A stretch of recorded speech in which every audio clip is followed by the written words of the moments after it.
there are typically two types of identities you tend to tap in when you want to manifest this specific person. One is this single, this desperate, want to get this person, I want to have them show up in my life, behave like the way I want him or her to behave.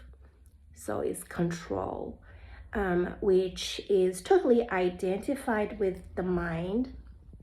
And that is why it just feels like a constant struggle. This whole journey is just, the manifesting journey just feels completely just messed up, just because your mood, your emotions, this total mess, right? So typically majority of people are manifesting, they tend to stay within this identity, and which is nothing wrong. However, how to get out of that identity and tap into another identity, which is someone that is not desperate, is not trying to get, is not trying to create and make and take and control. Example, be the sky and not the weather, right? The weather could be sunny, it could be storm, it could be thunderstorm, could be raining, could be snowing, could be hailing, it could be anything. But the sky is this awareness to observe the weather. So imagine you are the sky. Imagine you are the awareness that, you can also say this one is a quote-unquote identity. However, this identity is super close to awareness. So that is the state is going to free and liberate you like none of the identities could. You observe, oh,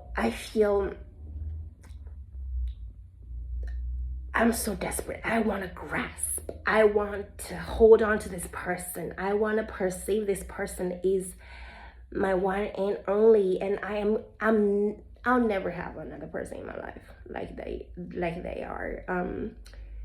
I would never want anyone. You feel, you see, and observe this version of yourself,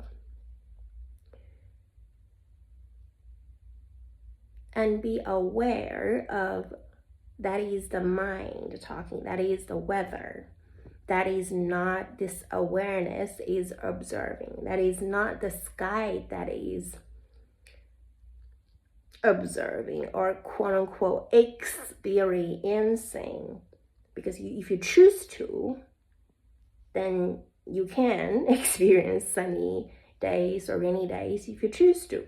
If you're not choosing to, then it might as well just be anything, because you don't feel anything, right? It doesn't make a difference, meaning it doesn't make a difference if you don't choose to experience, or if you don't choose to identify with that weather or with that desperation, right? You observe that desperation comes, feeling graspy.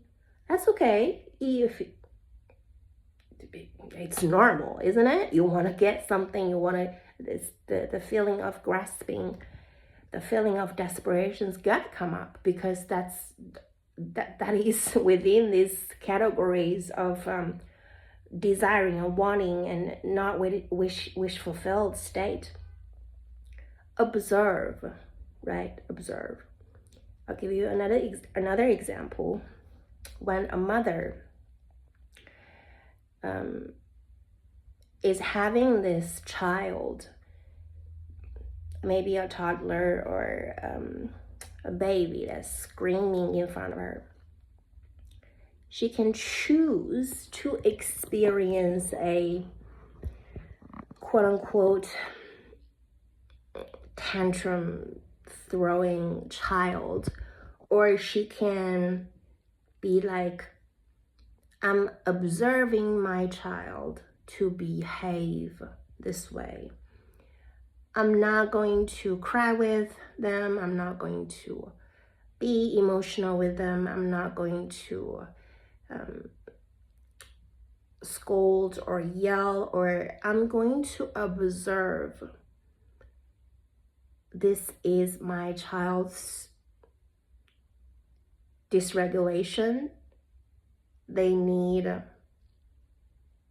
my care and support. So I'm going to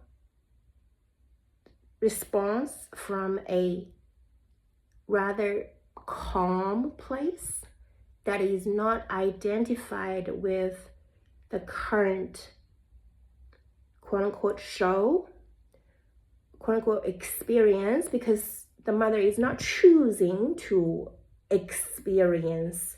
She's choosing to be separated from this experience, meaning she's super conscious, she's conscious, she's super aware of, she has a choice here. So she could guide and regulate her child from that point, starting with herself. And because she's in a regulated space, she's self-regulated, so she's empowered to shift that current the current show, the circumstance that's in front of her.